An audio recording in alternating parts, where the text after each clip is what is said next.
everybody was invited to come here on the condition that they would obey Baba implicitly for the duration of the stay. I was 17 years at the time, and I was in first year University of Melbourne, and I was learning to be a teacher, and arrived here with everyone else awaiting Baba's arrival. Baba starts the meeting by running through again the conditions, saying you should all know by now, because it's been laid down, that a condition of you being here is, and he didn't say implicit obedience, he said 100% obedience with Baba. And if you're unable to do that, you must leave now. And my mind was racing, because this is the first I'd heard of this. I thought, gosh, can I give Baba 100%? And I thought, I can't. What do I do? I'm going to have to go home. Baba says, hands up those who are not prepared to give 100% obedience to me. So that was easy for most people, because they'd already decided they were prepared. But I immediately put up my hand. So did my brother, Colin Adams, and a third man, Laurie Adolphus, put his hand up.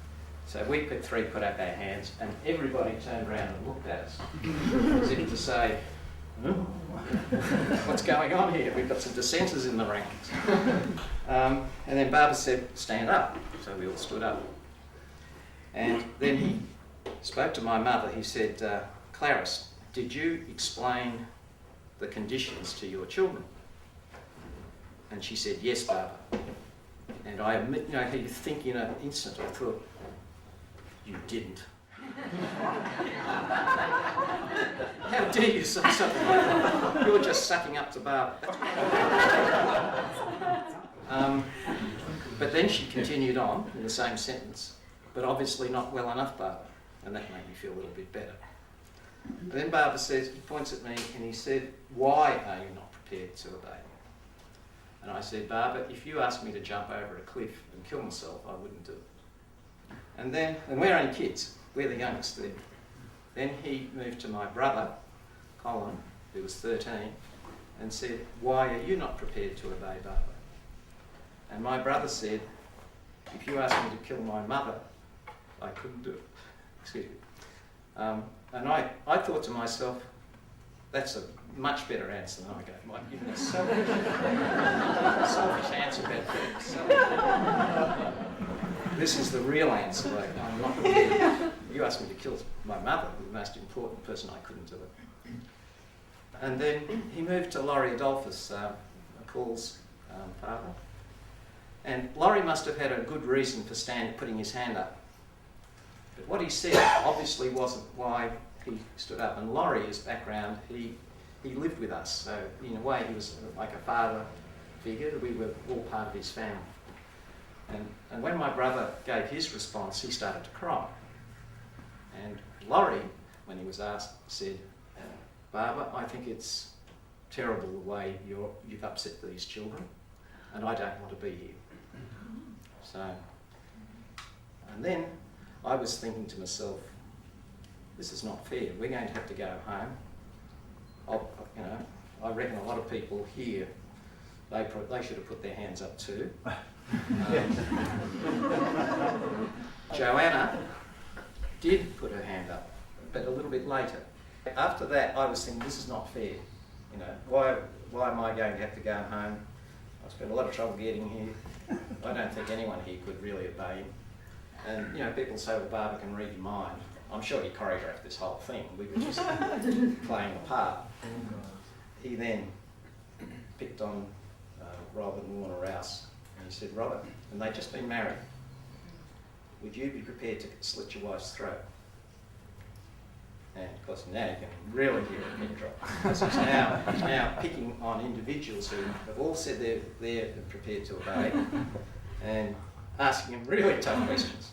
You could cut the air with a knife. It was very human. He asked me, would I be prepared to go to school naked? And this absolute feeling of panic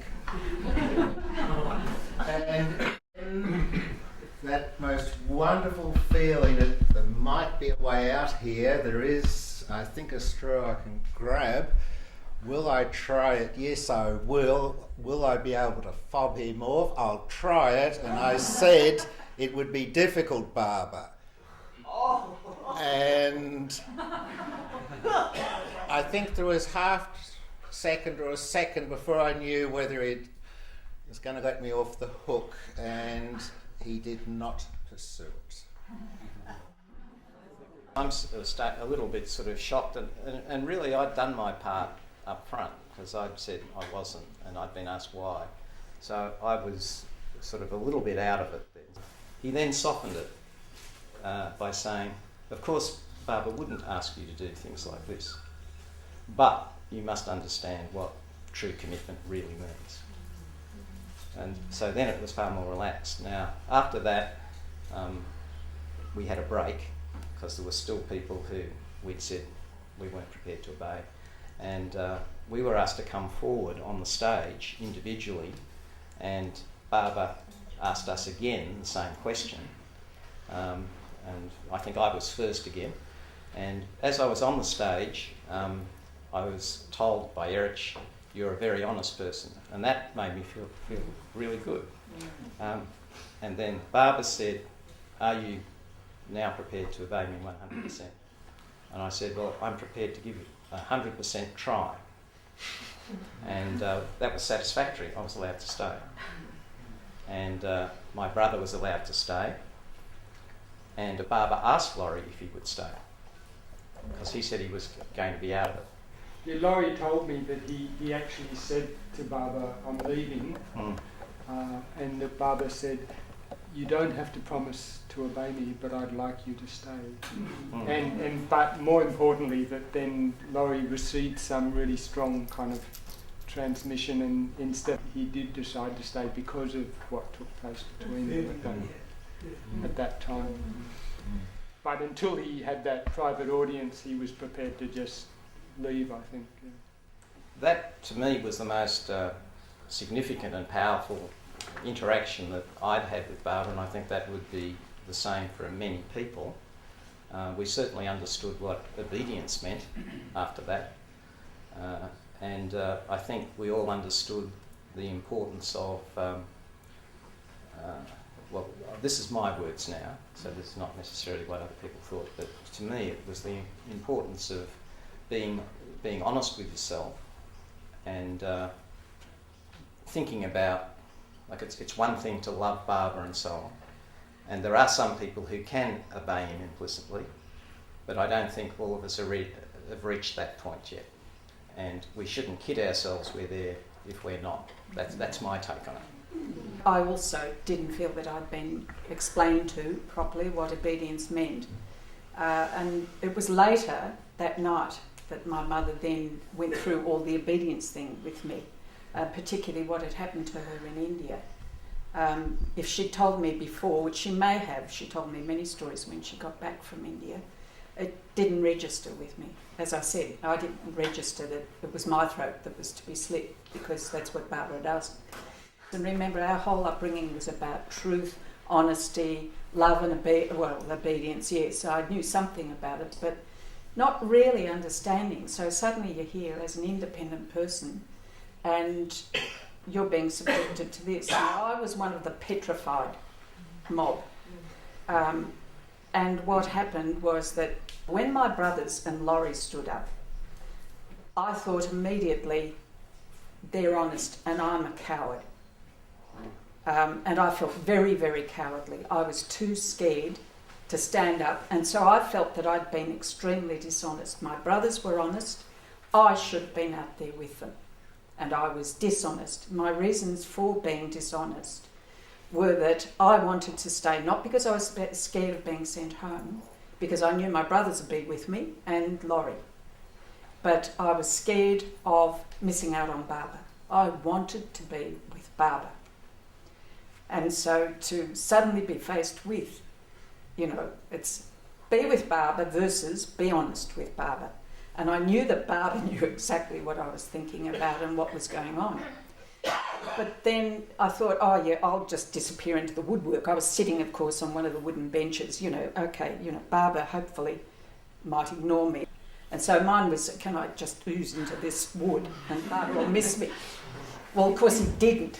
And Barbara indicated, will you obey me 100%? And whoever it was, Ethel, let's say it was Ethel, started to answer, no, not you, says Barbara, the girl next to you. And I thought, oh. And I hadn't resolved it. I couldn't resolve it because both were equal. They were at war with each other.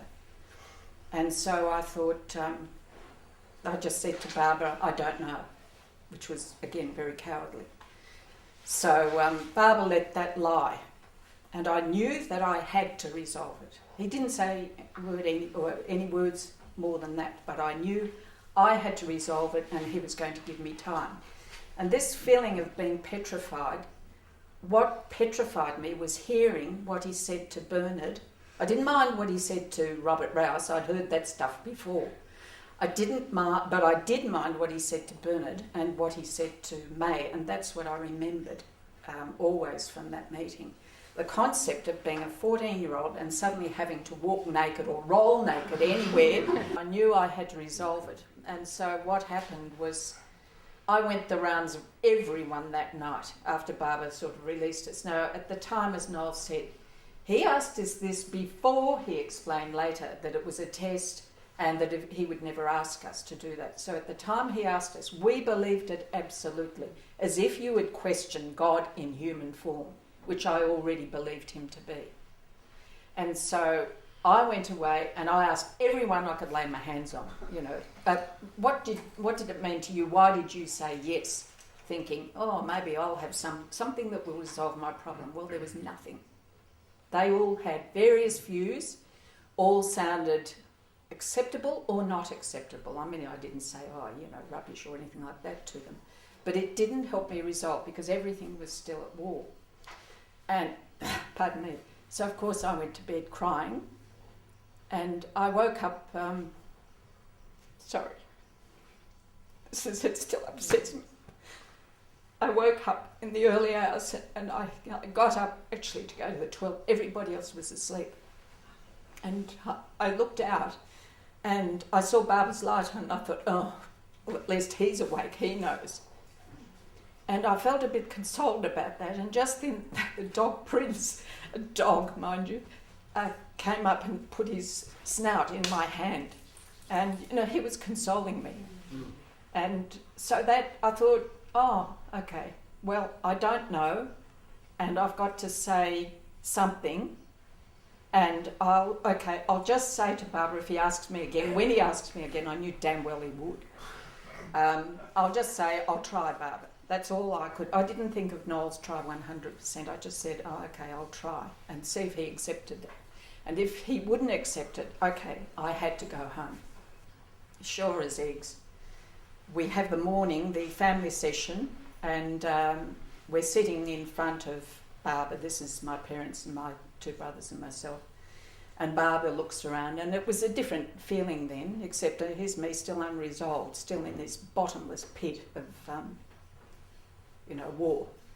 And Barbara's looking around, oh, yeah, very nice. Cynthia, will you obey me?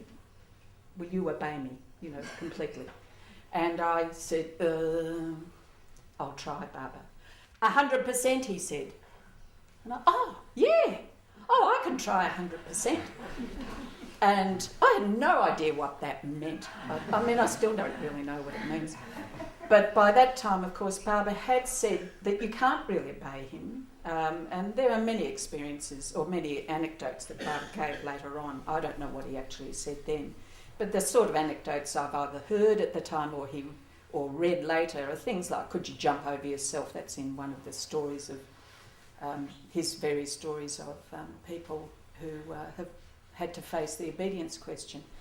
But I was so happy about that because I could stay with Barbara, and I thought, yeah, at least I can try, and I'm willing to try 100%, even though I didn't know what that meant. Baba then embraced me because he knew that what I'd been through for that 24 hours. Now, why I had to stew for 24 hours. Again, I was being used, I think, like a vessel. I think we all were. And some of us were children, some were adults, for various purposes. I've no idea. Whatever his work is, I don't understand it. But it did help me, in a sense, later on, to really look at some of those issues. And the hardest thing is when you're 14 and you're thinking, you're brought up with all this stuff about love and truth and honesty and do this and the Sufi, blah, blah, blah. And suddenly you're faced with all of these faults in yourself at the age of 14. And you know that you're not going to be those things. You cannot be those things. And that was the starter, the obedience. I knew that that was something, apart from the 100%, yeah, I could try 100%. But that was something that I just didn't have, which was very hard. Baba asked for the prayer of repentance and to be read or recited. No one knew it and no one had a copy with them, and May said she had a copy down there and she was dispatched and brought it back, and I assume it was Baba asked my father, I assume it was Baba asked to read it. In 56, when Francis did the quest, I had never heard such sincerity, humility in his voice. That's as playing the seeker. Well, when my father read that prayer of repentance, again, I'd never heard from him such humility or sincerity in the way it was said. And then at the end, Baba said, all our sins up to that point were forgiven. I don't know if the word clean slate was used. Clean slate. Now have a clean slate. That evening there was one person who discussed the pros and cons of ending their life that day with a slate that would still be pretty clean. The whole idea of obedience when we came here was something that I had not wished to deal with before the question of obedience came up. I knew about it, I'd heard from my parents all about it, I knew that it was a very important thing, but I, in my 17-year-old foolishness, thought, oh yes, I can obey Baba. And I knew that that's what I wanted to do. And then we were sitting here and Barbara asked all these people, or it came up, the question of them doing things which I knew damn well I wouldn't be able to do. You just can't know how powerful that atmosphere was. Everybody was examining themselves to see whether they could really obey Baba. And I knew when I heard these incredible things that didn't matter what I wanted to do, that I wasn't sure that I could do it. So, and there was an opportunity, I can't remember what was said, maybe somebody might have said, is there anybody else, after these fellows put up their hands? And so I put up my hand, and Francis's eyes nearly fell out of his head. And yes, Joanna, and I, in tears, as you can imagine, I said, and my knees were actually shaking. I was really trembling. I said, I think I might have said I want to try to obey you, but I don't know that I can. And he said that all that you want to try, that's all that matters, and I will help you. Okay, that sort of calmed me down, and I sat down, and that was the end of it. But the power of that meeting went on inside us. The thing was that I knew then that it didn't matter what I really believed I could do. All that mattered was that I really wanted to try. That's all Baba wanted from us. Suddenly it became this other meaning of doing what Baba says. Joanna must have been, I think I was behind you somewhere, And I was oozing, like Cynthia was, suddenly down into the seats because I did not want to be seen. I did not want to be asked that question. Could I obey by doing something dreadful? And I wouldn't have known how to answer. And then, Joanna, when it came, you put up your hand and you gave that answer. I thought, I can do that. And I was able to then relax and become part of the group again. It took away all the tension. It still washed you out because you'd gone through this whole thing of thinking, what if he asked me to cut Kathy's throat? And I mean, Kathy was my baby sister, and if I had to do that, what would I do? And then, but that was when it became like that. It all eased, and that was my main. I could still see him sitting here. I certainly remember him just sitting there and smiling. And you look at this, his eyes still watch you. I was up there and he was watching me. His eyes follow you, and he smiles and sparkles at you. So you knew you weren't going to, even though I was sliding down as far as I can behind everybody else. You knew he was going to point at you because you were the one that didn't know how to answer. So I'm very thankful to those ones that did answer honestly, and because I don't know whether I could have. I can remember hiding from Barbara too. I was down the back there hiding because I didn't want to be asked those questions. And I can remember looking around and seeing my father in tears, and as everyone said, this place was electric. You could have walked in and there was just an atmosphere here, and it would have been a two-way thing with Barbara watching everybody and trying to pick out the ones that he was going to ask the questions. And he would have seen their faces, I have no doubt at all. The ones that were thinking and had suddenly been destroyed, I don't think I could do exactly what he said. But as I said, I was hiding down the back, and I saw my parents really upset, and it made me start to think, now what's this fella doing here? I ended up very upset about it, but I shut off, and it all just went through in a blur to me after that. Our father didn't cry.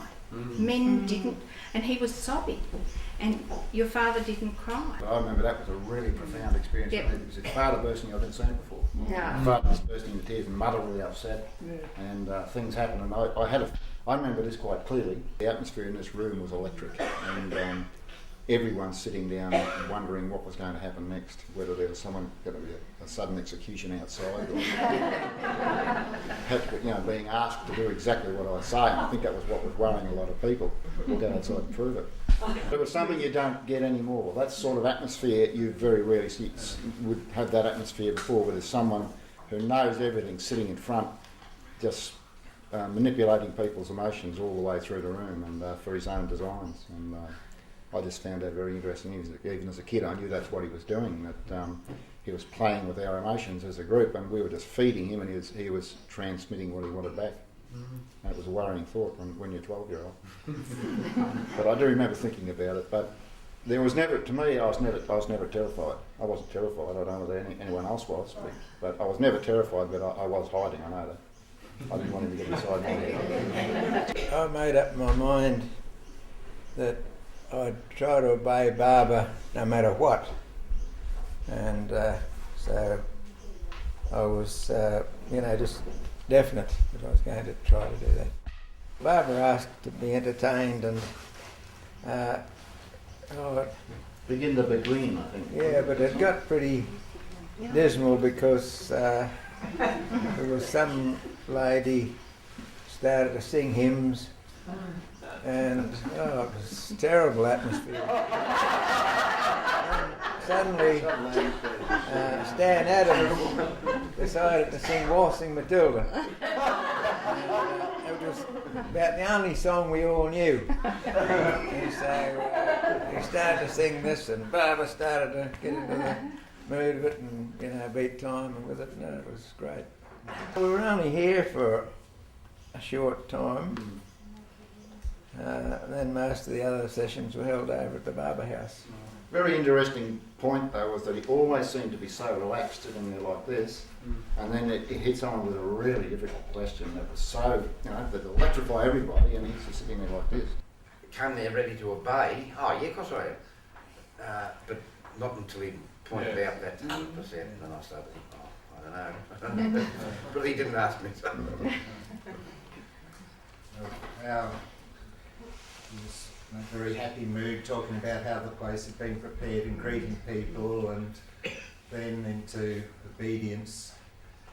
And in retrospect, it was Barbara being the absolute master conductor, in that the mood could go from one extreme to the other in such a natural progression that, like, it's only on reflection backwards that someone, the centre of attention with a group, could have such incredible swings in the atmosphere. And I think we went to all extremes in here, and that's rather incredible in it. I think that, perhaps Bill, you'd like to comment. The mood, it was just such a natural flow from one to the other without changing the topic or anything. It was just... and particularly like at the moment when Colin was weeping, and Barbara said, "Don't weep, you know. You see, Barbara cries too when you do." And at that point, the rain was falling. And I mean, the change, the softness, it was such a beautiful response, extremely beautiful transitions of one mood into another. Yeah. It was interesting that the children were able to be in here. Younger people, in the meeting hall, that we were here because children are honest, and you'll get the honesty come out of the young. And who was the most honest? The young adults. Yeah, that's true. There were none of the adults Right. sort of. So it was interesting that the younger people were allowed in instead of it only being adults. You have to be The 9 age years or limit was above. 9. 9, was it? Yeah. On Monday nights in the early 80s, Reg Paffel and Francis Brabazon would come and have an evening meal with us. And on this particular night, Reg started relating his experience of meeting Barbara in this hall. And he said he was standing up the back corner over here when Barbara said, "Where's Reg?" So anyhow, they call for Reg, and Reg comes forward. And in his post-stroke broken speech, explained how Barbara looked into his eyes, and he said he'd never, ever experienced anything like it. And he said never again did it happen. It was just this moment. And the love which poured out of Barbara, it was so profound that after he had told us the story, we couldn't speak. Like it was like we were there at the time. Francis eventually broke the silence by saying, "Well, that was your moment." This is just a short addition to the story I told of Reg. Several people came up to me after I told that story and said, "I forgot a very important part." And when Reg went forward to Barbara, Barbara said to the crowd, "Reg is my man." But I'd just like to say that it brought back such strong memories while we were in Mundley Hall that I started crying. I hardly ever cry. Some people do very easily, but I don't at all easily, and that's how strong the feeling was. I spent most of the 58 Sarvis crying in some way, which is, again, very unusual for me. It was not always an obvious outward crying. Sometimes it was an internal flow, but I felt all the time, with a few exceptions, like when Barbara hugged me. I didn't feel it then, of course, but one of the things I do remember, this exposure, constant exposure in front of Barbara to seeing myself, which at the age of 14 I didn't like at all.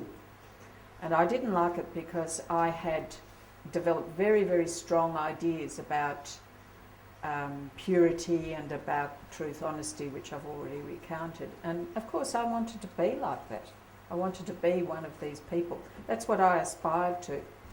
And at the age of 14, to suddenly be exposed to this complete lack in myself, plus, you know, to be shown that of the 7 deadly sins, I had practically all of them in great measure. Not that all of them were shown to me exactly then, but in the women's meeting, where all the women were sitting around, and Barbara gave us various gifts, etc. Barbara was handing out the little sandals. He was handing out his hair, of course. He was handing out bangles, just a few of those. And these were the things the little gifts that Mayra and Money had put together for the women. They were little gifts which Barbara was handing out very carefully to various women. He kept on handing to this one and to that one, and I was confronted with this tremendous feeling of being greedy because I wanted one of those things plus the hair. Thank you very much, Barbara. And of course he again ignored me. So I'm left sitting there, and suddenly being confronted with my own greed, seeing my own greed, was again a very shattering experience. And after I'd seen that, of course, which was what Barbara was intending, he then turned around and jerked. Oh, yeah, I nearly forgot you. Again, I got that treatment. And very carefully handed me some of his hair. Now, he did explain to us at that time that the hair was very important and we had to cherish it very, very carefully. This was part of him. It's like Jesus saying, this is my blood that he does with the bread and the wine, etc. Well, Barbara's hair was literally part of his body, of course. And with DNA, we didn't know about DNA at that time. You know what hair means. But he very carefully explained how important this hair was. So, of course, I wanted some hair, thank you very much. By the time that Barbara was handing out and he gave it to me, I was so convinced that I wouldn't qualify for any of this. I was actually extremely grateful. And he not only gave me some of the hair, he gave me one of Mayra's bangles, which was very tiny. It's ivory and very tiny and delicate. So I felt very relieved, but I still remember to this day how dreadful it was to feel this terrible greed. And then the next day, I think it was, the dirge, I always call it, where we started singing, or somebody started singing those awful prayers and all the rest, etc. And that was all very light, or seemingly light. And then Barbara would switch it very suddenly. What was actually a much lighter experience, suddenly Barbara turned the heat on again. And he started throwing the prasad to us, which he always gave people prasad. But this time, with the prasad, he didn't just throw it. He explained, first of all, that we had to catch it. That this was our connection with him. And if we couldn't catch it, it meant we had no connection with Barbara. And of course, being the greedy sort again, I wanted this connection with Barbara. Thank you very much. I had to have it. And of course, I dropped it when he threw it to me. And I sat there looking at this prasad, which was a sweet, a lovely sweet actually. And I sat there looking at it and I thought, my God, literally, I've got no connection with Barbara. And it was like, again, this well, this bottomless pit had opened up. And I thought, without Barbara, there's nothing for me, nothing at all. And so I was left there. Oh, well, I had to pick up the prasad and throw it back to Barbara, and then he continued. I was very relieved, which my brother will perhaps explain to you. I was very relieved, this is a dreadful thing to say, extremely relieved that my brother Noel also dropped his. And I thought, oh, thank heaven, I'm not the only one. Well, so did Ina Lemon, so I was relieved again. I felt no pity or concern for them. I just felt relief that other people, I think somebody else here experienced the same. And again, oh, great. So we're all dropouts. And this actually gave me a sort of, I won't call it a fear because that's the wrong word. I wanted to see Barbara again. I didn't expect ever to see him again. I really wanted to see him, and I would have loved to have gone to the East-West gathering, but I couldn't because my first exam when I was at uni of this particular year, I was in second year I think, was the first day of the East-West gathering, and of course that meant I didn't qualify, I couldn't possibly go. So it took me years and years to get over this feeling, and I didn't until this fear, I'll call it fear because I can't think how else to describe it, this sort of wish to see Barbara again, but oh my God, I don't think I could take any more of this, of experiencing all of these horrible deadly sins that he kept exposing to me. And, or I thought that he was exposing to me. I certainly saw them in his presence and I didn't see them otherwise. So the only thing that stopped that was when my mother was leaving to go to the East-West gathering, I suddenly got this tremendous urge to see Barbara, and I knew I couldn't. I thought, oh, well, that's it, you know, I'm just going to miss out this life because I can't see Barbara again. Well, in fact, I did get to see him, and I think it was because of that wish. I think Barbara really does hear what is your most heartfelt wish. It's got to be heartfelt. So you can't just wish for something. He's not Father Christmas. He won't just sort of, you know, hand it out to you like that. But I believe that if you truly wish for something and it's an honest and complete yearning, that it is answered in some way. Not always the way perhaps that you'd like, but mine was answered. I did get to see him again in '64. Barber threw Prasad like he played marbles. Now, if you can imagine that, you people in this room, he could do it. So in the corner he'd go ping and it'd land on your lap. And he was really good. And in my case, after this explanation about it's really important that you catch this, I was determined to catch it, of course. And one came my way, flying my way. So up went the hand, and then as it got to about there, I realised that's too high, that's intended for someone else. But it hit my hand anyway, and then dropped to the floor. So I was greedy, I was really actually grabbing someone else's Prasad. But I realised that at the last moment that must be for someone else. But in the meantime, it had hit my hand. So that was my story about the Prasad I caught the second occasion. Barber looked at me and he lobbed through the Prasad, the lolly, to me. And John Bruford, Bernard and Joanna's father, who we just saw in this images, and the man who sculpted the busts of Barber, he was, even though he had polio and he had some physical limitations, he had very quick reflexes. He loved to drive fast. He was a great table tennis player. He reached over and snatched the lolly mid-flight out of the air as it was about to reach me. And everybody laughed, including Barber, at John's thievery. And so Barber, smiling in an absolutely good-natured way, gestured for me to come forward in front of John so John wouldn't be able to intercept this the second time round. So Barber, as I remember, very carefully took aim and quite gently but firmly threw the next lolly to me. I see this lolly come arcing through the air, land gently into my palm and bounce out onto the ground. I don't know what happened to the lolly after that. My memory was that Barber was looking at me and making it as easy as possible. So when this second time happened and I watched it come through the air and land on my palm and bounce out, I was starting to get a little puzzled. It's like, I can do this. I've caught a ball. I can. This isn't such a difficult task. So I was a little bit puzzled and maybe even slightly frustrated that I wasn't able to do it. And Barbara, again, very good-naturedly, and as I remember with a smile, gestured for me to come a little further forward. Each time was maybe like a couple of meters, a couple of yards further forward. And again, very gently and looking directly at me, with no trickery involved here at all, no sleight of hand. And again, it came through the air, bounced in my palm and fell to the ground. And Barbara's now, in a very absolutely good-natured way, was starting to act exasperated. My feeling was he wasn't exasperated, he was enjoying this. But so he gestured for me to come further forward. I think this is now for the third time, and again the same thing. I'm now maybe 2 yards away, and again the same thing. The lolly lobs gently through the air, hits my palm and falls to the ground. And as I remember, everyone's really enjoying the show.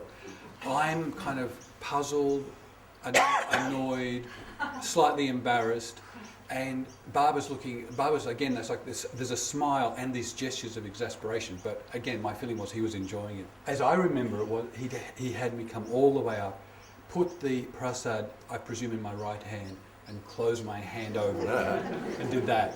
Barbara, actually, being the actually ultimately kind person that he is, hauled all of us out to the front. And after the others had gone, And he explained again how important it was to catch this prasad, and we had to catch it. It was his connection. And we were standing very close to Barbara at this time, and that's Michael, Ina, Noel and myself. Barbara threw the prasad again to us, to each one of us, and he virtually dribbled. He made us stand so close, we're there, this is Barbara, and you're standing like with your hands cupped like that, and Barbara sort of dribbled it into our hands to make sure that we didn't miss this connection with him. So, in fact, we did ultimately get the connection, but he obviously had some other reason for showing us the other. When Barbara wanted to be entertained, I brought my flute along with me and some music because I was playing the flute at that stage. And Barbara asked I was asked to go and get the flute and play something for Barbara. And the flute was up where the tents were, and I had to run like hell to get this flute and be back in time because everybody was waiting. And I think they might have been singing Waltzing Matilda in the meantime, so I'm glad I missed that. But anyway, I got back, and just for the record, I played the first movement of the Mozart Concerto in D major. And I was puffed and scared, so I wouldn't call it a good performance, but I got to the end of it, and Barbara seemed to like it. So at one time, Barbara got us together and said, "I'm going to talk about something that I've never talked about before." And so this is important. I want this to be recorded, and it's very important that it's recorded accurately.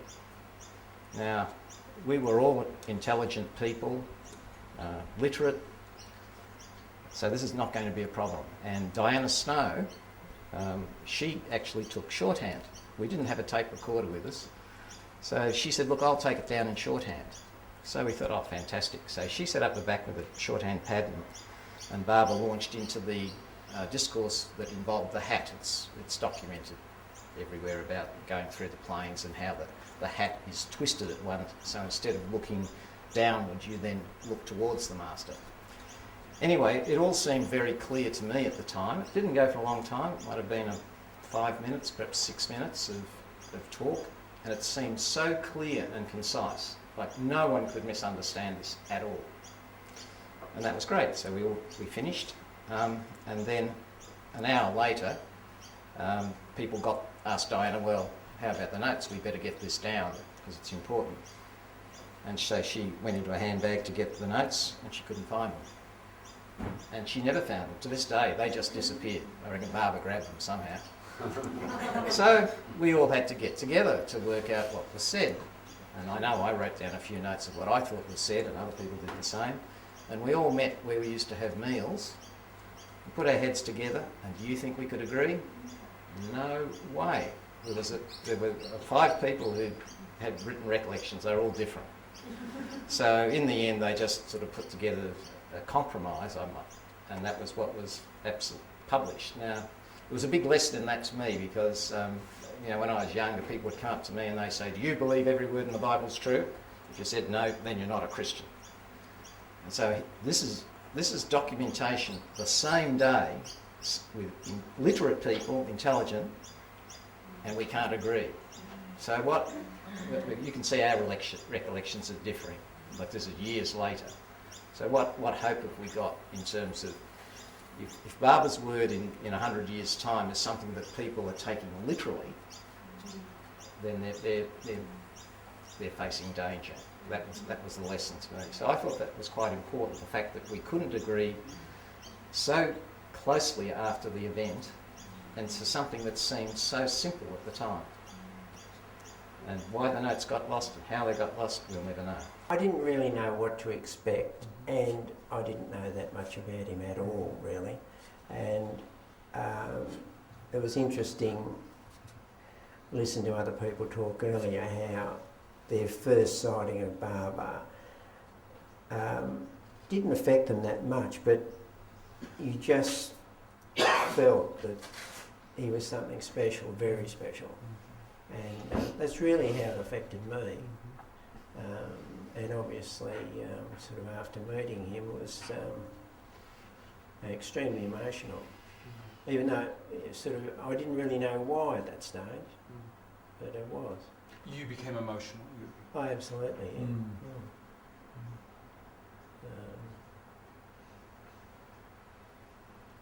yeah, I can remember sort of May I crying ask- for quite a long while after meeting him, and he gave me a stone also, which I still have. We all went in and met him in his room, and it's touched you and everything, and I can just remember I was just crying without really knowing why at that stage. It was something that I'll never lose. He did say quite a few things to me, and he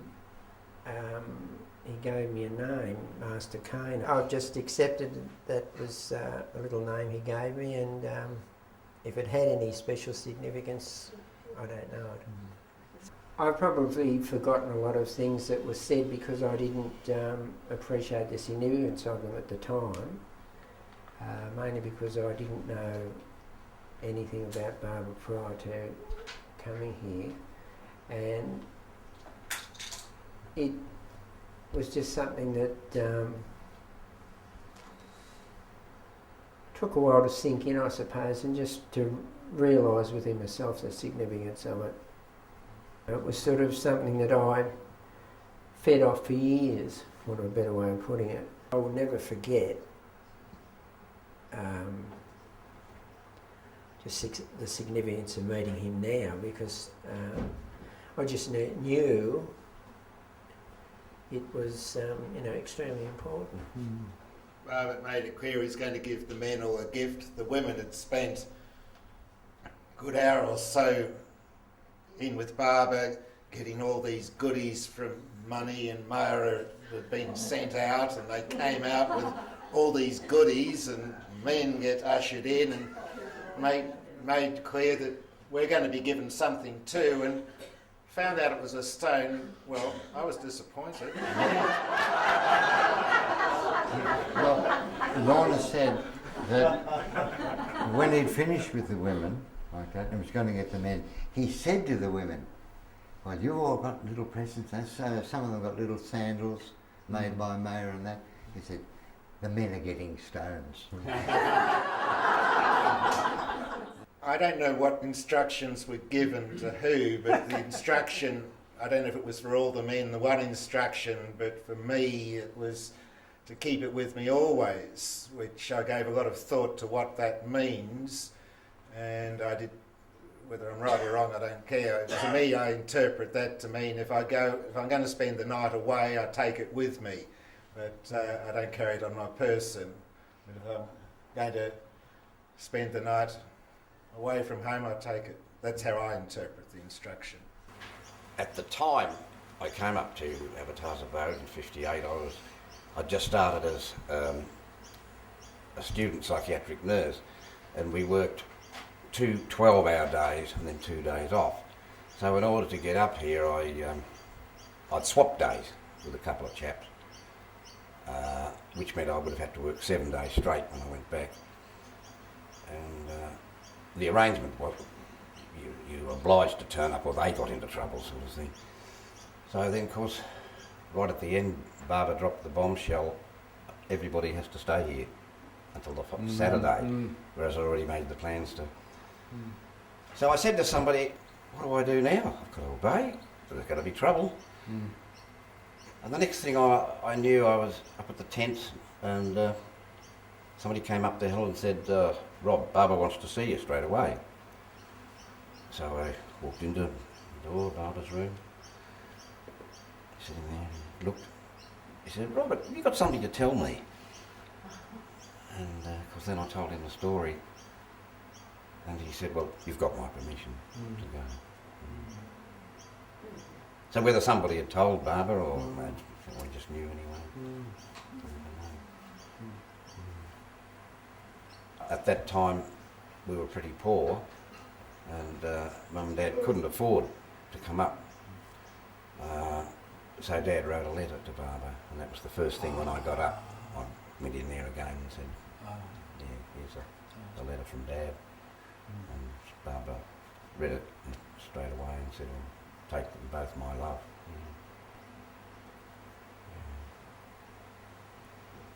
when I married back in 1966, I sent Barbara a piece of my wedding cake and received a letter from Francis saying that Barbara enjoyed it, that he ate it, he enjoyed it, and wishing me all the very best for my marriage. And that's something I appreciate. Didn't help the marriage, it didn't work out. At one stage I walked past and he was in his room just on his own, a bit like some of those photographs but inside, and he was just very, very tense and his fingers were trembling and he looked like he had the problems of the world upon his shoulders. And he was really intense and like he was on another planet. And I just never forget that, because I'd never seen him in that mode before. When we'd seen him the first time, it was all sort of love and all this sort of stuff. But this time he was really working. And that seemed to be the general, I think other people felt the same way. Seeing that photos out on the veranda sort of reminded me of my impressions when he was in that mood. To me it was like a caged lion. He was wound up like a spring. The power ready to... I'm colourblind, so I couldn't sort of describe the colours of his eyes. They didn't seem to have a strong colour. Someone else could have a better answer. But they were just intense. That's the best way I can explain it. Electric and intense. That was to me. For me, Barbara, although he was at this time an older man physically, there were parts of him that I noticed at odd times, and his eyes, of course, were one. You couldn't not notice Barbara's eyes, which were very beautiful. His eyes were one. They were a deep, dark brown. They never looked anything else but deep, dark brown. I never looked right into them. I don't think I would dare. His hands, we had to kiss his hand when we were greeting him. His hands were the most beautiful and masculine looking. I don't mean that they were feminine hands, but they were the most beautiful hands I've ever seen. And his feet also, which I also studied at great length, were the most beautiful feet I'd ever seen. And I've never seen anybody with those extremities like Barbara's. And his expression, he had the most expressive face I've ever seen in my life. His eyes, to me, seemed to just immediately reach right deep within, as if for a moment you were aware of the oneness between you. It seemed to be a real, straight away, connection. He could regularly, quite frequently, make eye contact with the individual. But from what I've determined talking with others, they feel the same way, that Barbara would keep including the intimacy with an eye contact. And with 30, 40, 50 people, and not to miss people, and to do it so regularly, it helped the intimacy, it accentuated the intimacy. When Barbara arrived, things changed. I noticed things changed. There was a difference in the atmosphere. It was far more serious. Things were happening around with adults that were upsetting me, and that my father was starting to walk around very quietly and not say a lot. And I can remember when he finally went in to meet Barbara, he burst into tears and became very upset. And there was, to me, watching from the back, and I keep to myself, there was a line. I think it was a sort of an area that I knew that once you crossed that line, that you went over into something that was a spiritual sort of realm, and that was how I felt then, and I still no different now. There was a spiritual realm that you went to that you couldn't come back from, or that was difficult to come back from, and you either made that choice, you either went there, and I felt, I had to make the choice to either go over it, and everyone sounds like they've made their decisions that time, or struggled with their decisions, and I could feel this intensity, and my father burst into tears and obviously made the choice to go over after he made that choice. I didn't go over. I couldn't commit myself, and I just shut off. And I don't know what happened to others, but I was too young probably. I can remember my father coming out of a meeting with Barbara, sobbing. And he wasn't just, he was sobbing. And I have, in that meeting, I think was Francis Brabazon and Barbara. Barbara, I said before, was extremely astute. He just was able to know what was going on. And Dad had been under a huge amount of stress because we were up here working and he hadn't been paid. There were circumstances where he thought there was money coming in and the government changed the rules, and so he got caught in the middle. And so there was all this problem with 7 children to feed and get to school and do all those sort of things. And Barbara at the time asked who did most of the building work, and it was everybody put in, etc. And Barbara said no, who did most of the building, the carpentry work? And Francis said Roy did. And Barbara looked and said, and how much was he paid? And they said nothing. And Barbara said he was to be paid. He said, you can't, I don't understand, I don't know how much was paid. £100. Was it? I have no idea. But it was to do with having the children and being able to, and looking after your children. And he'd already done the work. And my father would have wanted to have done that work as a labour of love. But Barbara knew that you couldn't do it. But so the matter of payment of everything was always Barbara. He just, didn't he, Bill? He just knew what was going on. Absolutely. And my father came out of there sobbing because Barbara had seen the stress and had seen that and made it possible for him to look after his family. So Barbara also made a special mention, special attention to your father in the meeting hall, because Barbara first asked who helped, and your father was singled out, and there was some special attention.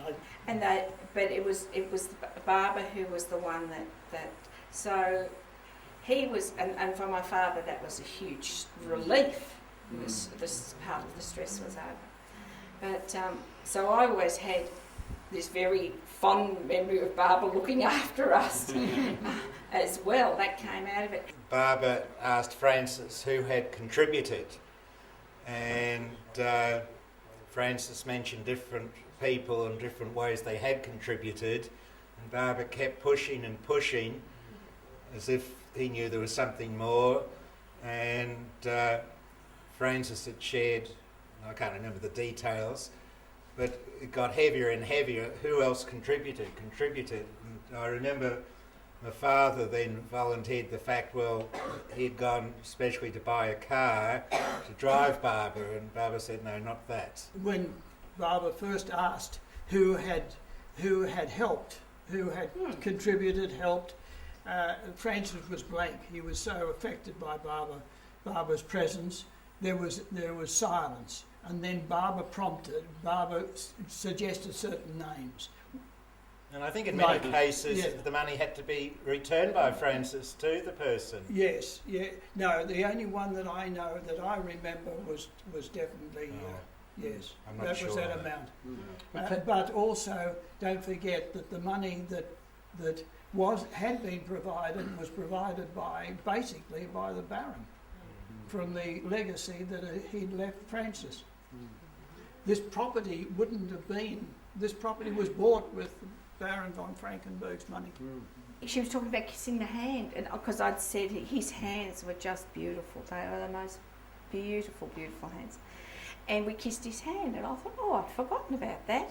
And then I remembered how he touched me, and then he put his hand on my head, because I'd bent down to kiss his hand, and then as a child he just patted me on the head. And that was, I thought, I'd forgotten all about that, and it really was beautiful. It was, and that was in the room there. It was a different atmosphere here, definitely, to Melbourne. But it was still a lovely sort of a place to be. He was always very gentle. I see the photographs of him outside, and I can remember that look of where he looked like he had a lot of strain on him. But when you were with him, that wasn't there. Well, it was. Well, as a child, 13-year-old child, that wasn't there. He was being gentle, and he didn't ever quiz me about being obedient at all. And I was just so grateful that he didn't ever say anything to me. I don't think I could have handled it anywhere near as well as Cynthia did.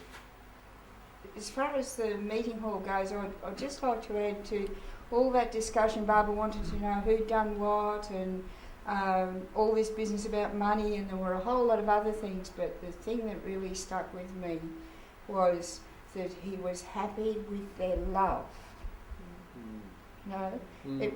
It was the love that prompted the gifts or the work or whatever that he was happy with. And he obviously was really pleased with the effort that had gone into making the place happen. At some stage after the meeting where all the women were together, Barbara called Joni LePage and Lorna, who had become like my big sisters, aunties in Barber. They included me in their Barber relationship. They were older than I was, for which I was really grateful. We were called in together, and we were given a little gift by Barbara from money. And what it was ticklers, those little things you stick on your forehead. We were just a little box, and we were to divide them up. We were also given some photographs, and the wax that went in them, and they were in a little box with a lovely little note written by Money. And I've got to explain that we really didn't have any clues about who Money was, about the women mandali. All of that was, a subject that we knew nothing about. We knew hardly anything about Barbara's life. But anyway, we had this gift from Barbara. And we went down to the farmhouse afterwards. We agonised for ages about whether we'd wear these, because Barbara had given them to us. And that would sort of differentiate us from everybody else. And it would sort of, be saying, we've got this, and we didn't want to be separative about it. Anyway, we finally came up to the decision, yes, we'd wear them. And I remember coming around the corner here and in at the door, and Barbara was sitting in the chair in front of the doorway there, and he turned around and just beamed and went like this and went... and I'm quite sure that he knew about the agonising that had gone into whether we'd do that or not. One of the really big things for me was being with the women all together in Barbara's room with Barbara. There was this beautiful sort of feminine feeling of sisterhood. Just all us women with Barbara. I think Francis was there, and quite possibly Erich. Barbara sat on the edge of his bed with his legs dangling over the front, and I was sitting at his feet, and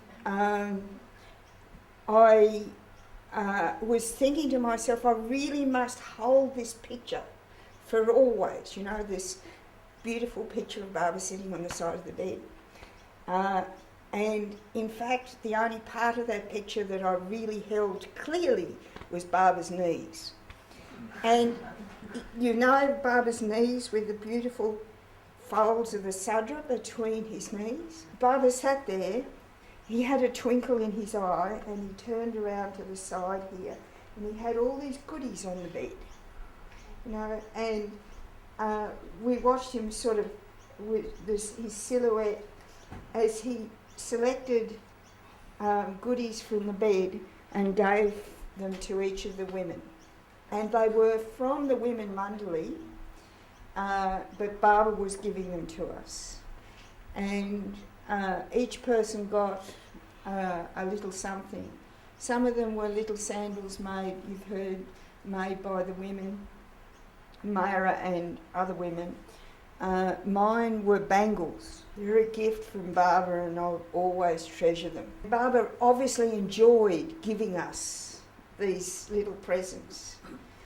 There's one little thing that I remember, something came up and there was some disturbance outside, and somebody had to be called or something, and I was young and agile, and I sort of half jumped up to go and help call that person was needed, and that fortunately I didn't go and do it, or somebody might have stopped me, but I got from that, the memory of that you have to maintain that presence of mind, not to forget what you're doing, not to forget where you are, and not be so eager to help that you miss an opportunity. You know, it wasn't necessary for me to do that, but I was so eager to want to do what Baba wanted us to do that I very nearly made a big mistake. I can remember his legs being over the bed, and I remember him handing out these little gifts, and I got a tiny little bracelet that was pale blue, and that's all. It was so fine. I just loved it. And Mum was given some hair, and for her that was wonderful as well. She really liked being given his hair, and so for the two of us, we thought we'd done very, very well. Mum had got her hair, and I'd been given this wonderful little bracelet. When those stones were given out, it was not just a matter of a stone, a stone, a stone. I can still picture where I was in Baba's room and how, I don't know how many stones he had to draw on, but he was getting the right stone for the right person. The selection was not just a stone, it was... he was appeared to be, by our standards, concentrating on it. And I think I mentioned how the instruction was to keep it with you always. When he was in seclusion on Seclusion Hill, he had gathered them. He first gave the biggest stone to Francis for here, and the second biggest to me for Maya House, and then the rest were given out. I didn't get an individual one. Laurie was given a stone by Baba, even though he had said he wasn't able to obey him and Baba had asked him to stay. He gave him that stone, and he said that was the most precious, precious thing that he'd ever had, and Baba had said, keep it with you always. Well, he did. He kept it in the pocket of his trousers every day, and then one day he took it, he sent the trousers to the dry cleaners, and when they came back, the stone was missing, and he never found that stone. He was just so distressed by that he never really recovered from losing that stone.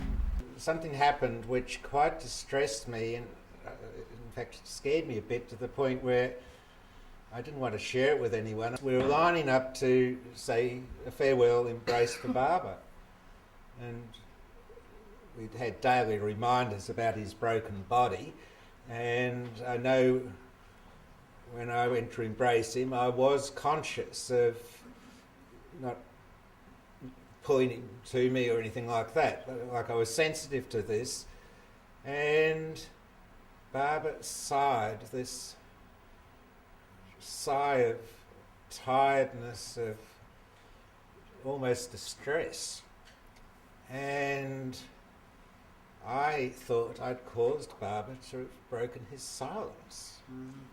And I didn't want to discuss this with anyone. I didn't know that Barbara's silence did not preclude many different sound effects. So I was very distressed that we had this kind of secret between us that I knew and he knew, and I'd caused it. And as I said, I was very raw and naive. But when I did years later hear that he did make sound effects, you've no idea how happy I was. After it was all over and we'd seen the suffering of Barbara's physical suffering, how every ounce of work of trying to have got that road a little better was worth it, and the guilt of not having done more of it and done it more enthusiastically. Another instruction which was given on the first day was how we were not for the duration of his stay to leave the property. And then special dispensation was given to the Balch family, for example, who were at Maroochydore, and I think a few other cases where parents had children, a few different houses. And I remember on that night, we'd had dinner underneath the farmhouse there. Walking past the top of the hill there, you could see the light on in Barbara's room. We were wondering what Barbara was doing, and we got talking. We kept walking, so as not disturb them. And we got down, and even in the dark, it was obvious the cattle grid, over the cattle grid, and so I'm 3 foot over, and I remembered we were not to leave the property, and I felt absolutely terrible that, such a simple instruction I'd stuffed up on. I mentioned the other day how my father was quite disappointed when he wasn't asked to drive Barbara in Melbourne, and in 1958 Francis did ask him, the property had been purchased, and it was 70 miles, and my father took this pretty seriously. Right, it had to be a new car, and researched the only thing which would meet his standards was a Peugeot, and from Brisbane with Barbara, 1950s, like the Mundley in the pictures. My father had his suit coat on and tie, and very humid, windows all up for Barbara, sweating profusely. My father sweating profusely. Now, my father had always, even with the 203 Peugeot, been a very snappy driver. He liked his cars. And the arrangement was that, pre-arranged by Francis, that from about half an hour down the road, a phone call would be sent to the abode to say, this is where we are, expected time of arrival is such and such. Phone call was made, back in the car, and Barbara says to my father, drive fast. But I gather from my father, we went up to 80 mile per hour. This lasted for some time until Barbara said, I don't know the words, but okay, thank you, or whatever, he's off. But the thing is, the car is now way ahead of scheduled time of arrival. Francis had given very, very explicit instructions about how everyone was to be assembled at the farmhouse, not here, although I gather Barbara, when he pulled up here, said to Francis, why aren't people here? But the thing was, Francis had said everyone at the farmhouse. Okay, we had the intercom of the old phones, and phone call received down at the farmhouse. The word went out. We knew we had so many minutes to get down the farmhouse. Some would have been on time, but were lingering and had not yet gone down the farmhouse. They're along the road near where the spring was, and here comes Barbara on the property, and they're not where Francis said. The dilemma of what do? Stop, try and obey Francis, and what they did do was run ahead, trying to so much to Francis's ongoing disappointment, Barbara's was greeted on the abode by people running away.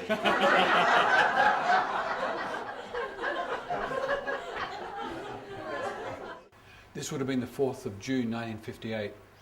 Someone said to Barbara, and I don't know if it was Dad or Francis, someone said, it's Michael's birthday. It may have been Erich. Someone said to Barbara, it's Michael's birthday. So Barbara gestured for me to come forward, and he embraced me in a hug, and that was my birthday present.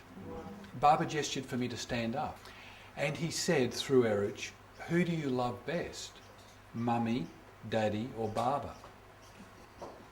So I stood there slightly self-consciously, because there's this room full of adults, and I stood there and I thought, you know, Mum's nice, but you know, she didn't let me have that the other day. And then I thought, you know, Dad's good too, but you know, he was a bit grumpy about that, and I don't remember, you know, I went through this sort of weighing up process, you know, and then, but on the other hand, Mum, and on the other hand, Dad, and then all of a sudden it occurred to me, and this is totally calculating, so this is where the lack of total honesty comes in. I thought to myself, Barbara wants me to say that I love him the best. So, totally calculatingly, I said Barbara. And Barbara gave this great big smile, like I'd said the most spontaneous and heartfelt thing in the world. The highlight may have been that after the meeting in the meeting hall, when Barbara was so obviously uncomfortable and distressed by the conditions, the cold wind, it wasn't pleasant.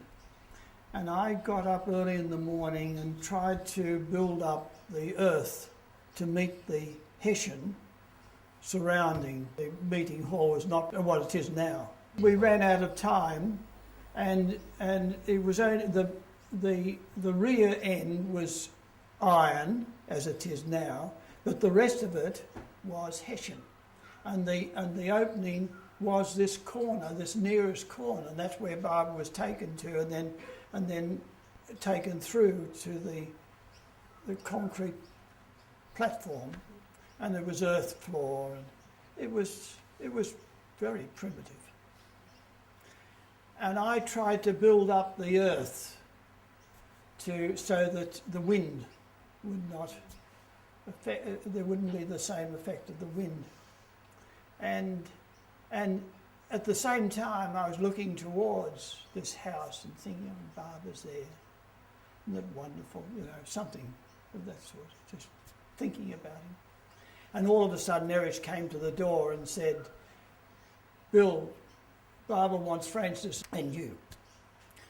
So I ran down to the farmhouse and got Francis, and we came back, and I've got to admit that's the time that I liked best. There was just Barbara, Erich, there was just Francis and myself, and we had what I call a work session. There was that naturalness with Barbara. Barbara didn't. What I liked was that he didn't put on his show for me.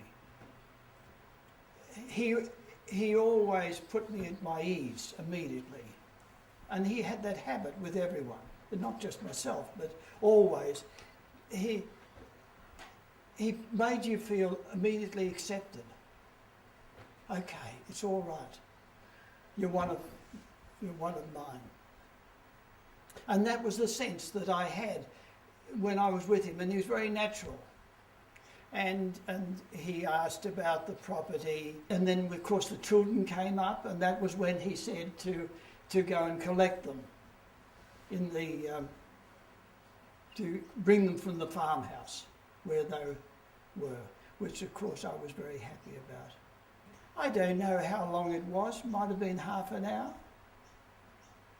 hour, but sort of time stands still, and yet I don't know what we talked about, except that he may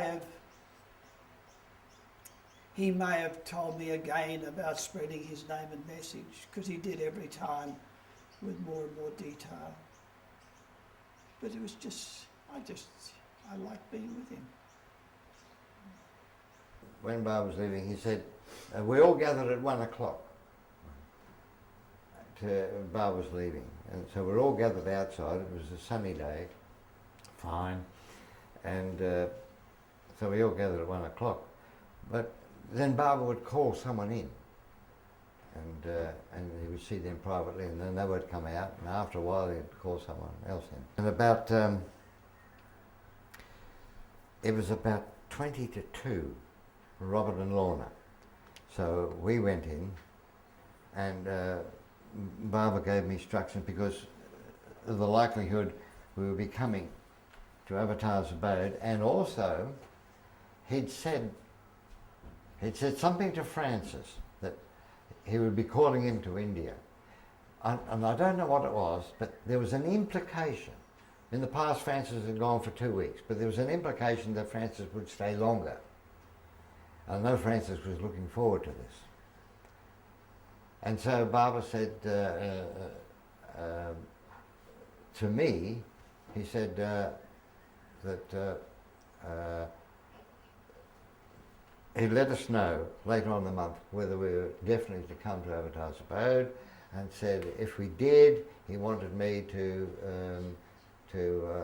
look after Avatars Abode for Francis in his absence. You know, what do you think? Well, perhaps he might get 3 or 6 months with Barbara. Of course, it just went rolling on. I can remember Francis writing the 27th of January 1959, and around about October he said, don't expect me back soon. Barbara's given me some more jobs, so it'll be a while yet. Well, it ended up 10 years. He said to Lorna, he gave her instructions. He gave her the key to Barber House and said that after I'm gone, I want you to lock Barber House, and no one's allowed to enter for 24 hours. And then he said to Lorna, I want Robert to come with me to Sydney, because that's where he had to catch the overseas plane. So Lorna said, yeah, that's fine. So Barbara said, you know, get ready to come. I said, right. So I raced up to the tents and had a shave and a wash and got some clothes. And luckily I thought, you know, it's winter. So, and John Bruford and I would be coming back on the train from Sydney. I'd take a rug, which turned out to be fortunate because while we're waiting for the plane, and the Mundaley were all away and Francis was away, and just John and myself were there, I noticed Barbara, because he only had sandals on, you see, and he was sort of going like this. And I said, are you feeling the cold, Barbara? He said, yeah. So I got the rug and wrapped around his feet. And the Barber's plane took off. John and I were driven to the Central Railway. John and I comforted ourselves by wrapping ourselves in the rug that had just been around Barber's feet, and dozed our way to Brisbane, a new day and a new life.